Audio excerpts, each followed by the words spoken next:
बोलो camera ready. बोलो बोलो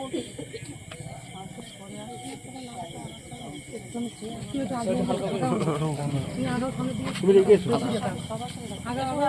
হ্যাঁ বলো বলো বলো রেডি। আজকে আমাদের সন্দেশখালি আজকে যে রাত্রে যে আমরা যে আন্দোলনে লেগেছি মোমবাতি নিয়ে, সেই আন্দোলনের একটাই কারণ, আপনারা সেটাও দেখতে পাচ্ছেন আমাদের সামনে ভোটে যে আর্জি করে যে বোনটিকে নৃশংসভাবে তার সম্ভ্রম লুট করে তাকে খুন করা হয়েছে, তার বিরুদ্ধে আমরা আন্দোলনে লেগেছি। তার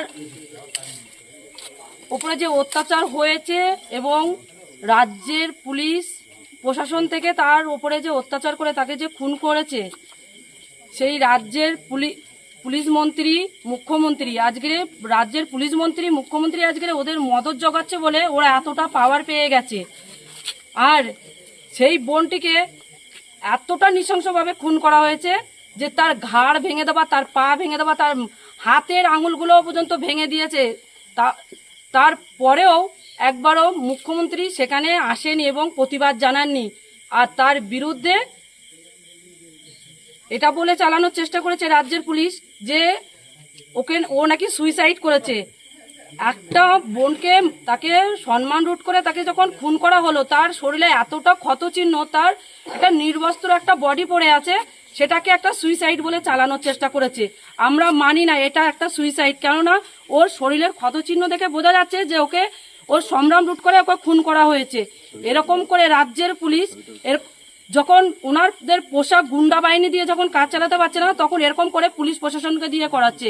আর যে সিভিক ভলেন্টিয়ারের উপরে দায়িত্ব দোষ চাপানোর চেষ্টা করছে, সেই ভলেন্টিয়ারের একার কাজ বলে মনে হয় না। এখানে আরও অনেক রাজ্যের পুলিশ প্রশাসন থেকে মদত জুগিয়েছে এবং তারাও যুক্ত আছে এর সাথে। আমরা ওনার সঠিক বিচার চাই এবং ওনার পরিবারের পাশে আমরা আছি।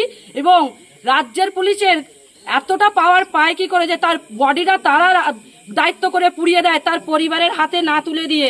কে এত ওদেরকে মাথার উপরে হাত রেখেছে, কে মদত জোগাচ্ছে যে ওরা দায়িত্ব করে, আজকে রাজ্যের পুলিশ দায়িত্ব করে ওর বডিটাকে পুড়িয়ে দিল। এই বডিটা ফিরিয়ে দেওয়ার দায়িত্ব ছিল রাজ্যের পুলিশের, তার পরিবারের কাছে। রাজ্যের পুলিশকে কি এই রাজ্যের থেকে কি নূতন নিয়ম বেঁধে দিয়েছে, যেখানে যে মা বোনের ওপরে এরকমভাবে নৃশংসভাবে তাদের সম্ভ্রম লুট করে খুন করে দেওয়া হবে, সেই বডি রাজ্যের পুলিশের ওপরে কি সঁপে দেওয়া হবে, তাদেরকে দাহ করার কাজ দেওয়া হবে? এটা কি তার পরিবারের কিংবা তার বাবা মার দায়িত্বের ভিতরে পড়ে না?